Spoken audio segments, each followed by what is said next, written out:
Some of you may know that I lived in Austria for a year back in 2003 and 2004.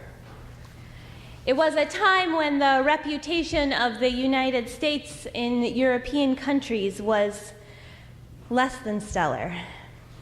And you may remember, I hope you remember, we had started a war that didn't have a ton of international support, and the rest of the world was not particularly impressed with our government at the time. And so I kept having these moments, being an American there, with my host family, with other students at the school, and with basically anyone who I met who found out I was American, where the reality of meeting me bumped up against the story that they had in their minds about what Americans were like.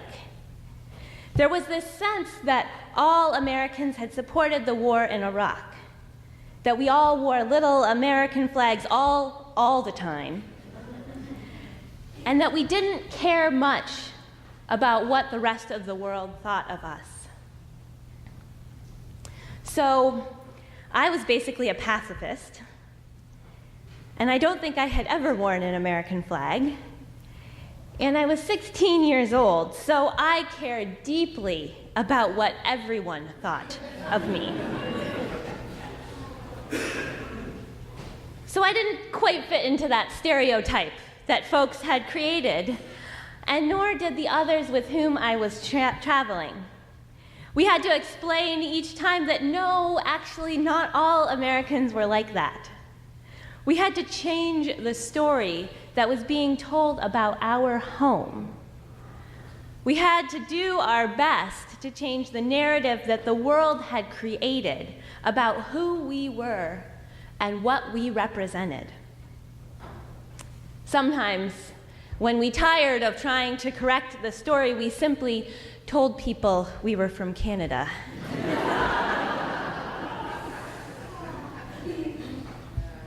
Stories are powerful things.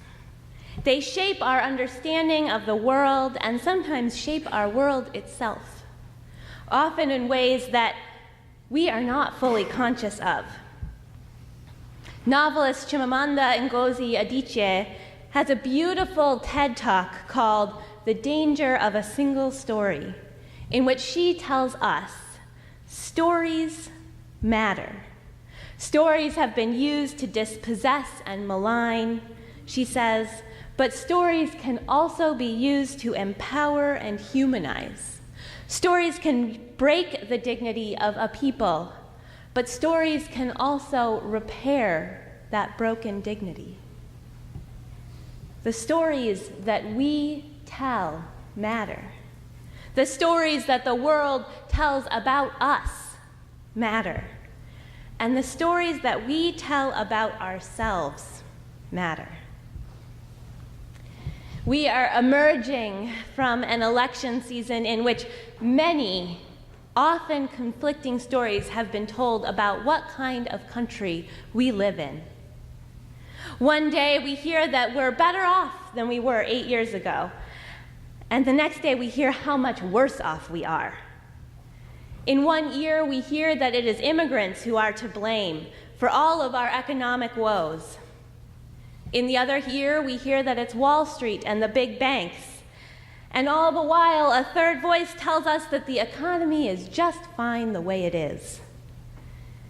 And all the major media outlets just want to tell us how divided we are. Now, in the face of all these stories, it's hard to know what or who to believe. It's hard to know even who we really are, who we are really meant to become. So what do we take from all of this? Where do we go from here? Now you might be the same. I took in more media than I probably should have this week. And the only thing that has become clear to me in these post-election days is that our story, our country's shared story right now, is all about a lack of trust. We certainly don't trust politicians or our political system. We don't trust the media or the pollsters. We don't trust those who have more privilege or money than we do, nor do we trust those who have less. We don't even trust our own neighbors.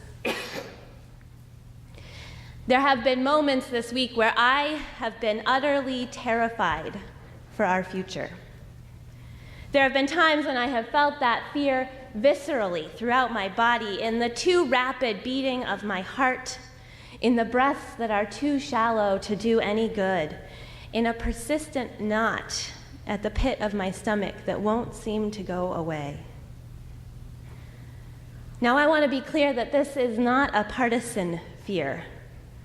This is a fear that comes from the reality of living in a country where it seems that hatred is spreading faster than it feels like we can stop it.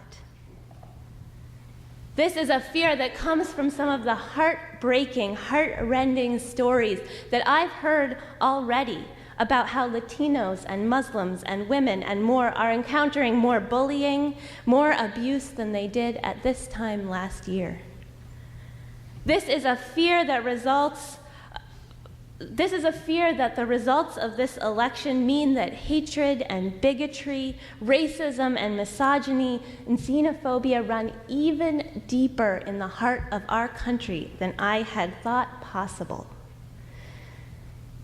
My fear is not about who our next president is, but about who we are as a country, about the story that we are telling about ourselves, the story that we are telling the world about who we want to become. I fear that our story over the next 4 years will become one in which hatred and divisiveness and violence take center stage. I fear that our story will be one in which the already marginalized will be pushed even further to the margins. I fear that our story will be one in which white supremacy rules the day, where the rich keep getting richer and the poor keep getting poorer. I fear that our story will be one that alienates us from one another and from our world. These fears are real. This could indeed be the story that we write together over the next few years. But friends, I am here today to tell you that this does not have to be our story. The beauty of American democracy is that our elected officials aren't the only ones who get to write our story. We, the people, have a voice that goes far beyond the ballot box. We, the people, get to write our own story. And we, the people, still have the power and the courage, I hope, to change this story. There are some who say that our job now is to unite and do whatever it is our newly elected politicians tell us to do. But I say that this is never our job. It is never our job to stand by compliant and complacent in the face of hatred and injustice. No matter who is in office, we are called, we Unitarian Universalists are called to stand up and speak out when we see injustice.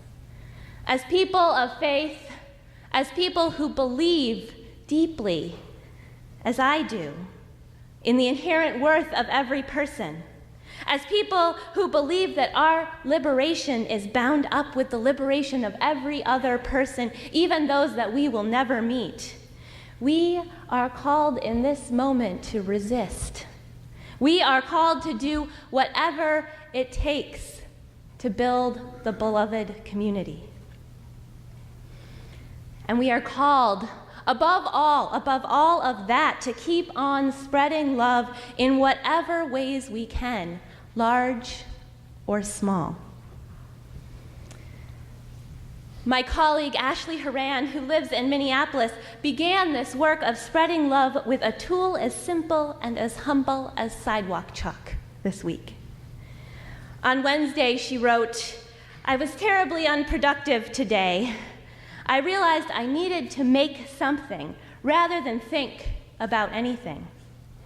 Thinking about my queer and trans and Muslim and undocumented and poor neighbors, I realized that I needed to tell them, before doing anything else, that I see them and I love them. So I bought sidewalk chalk and wrote love notes to my neighborhood. Now Lance has some photos of that. Can you put those up? There's a few of them. Ashley goes on to say, as I was working at least 7 or 8 kids in my neighborhood, none of them ones I had known before, stopped and talked with me on their way home from school. They told me about their fears, their hopes, their dreams. One of them took time to stop and create a square of his own. Tomorrow, she says, I'm going to go to other places in the city where I know people are hurting and tell them in this way that I love them too. My unsolicited advice, she says, go buy some sidewalk chalk and meditate about who you love rather than who you fear for a little while. This will certainly not change the world. There is so much other work to do. But it saved my heart today. By noon on Thursday, people around the country had picked up on her idea, and UU churches all over were committing to writing their own neighborhood love notes this Sunday. And so I want to invite you, because in this moment we need to do something, right? I want to invite you to join me in this simple and beautiful act of resistance in love after the service today. So instead of standing over by the dining room to greet you after the service, I'm going to go out to our front sidewalk with a whole bunch of chalk. I have almost 150 pieces of chalk.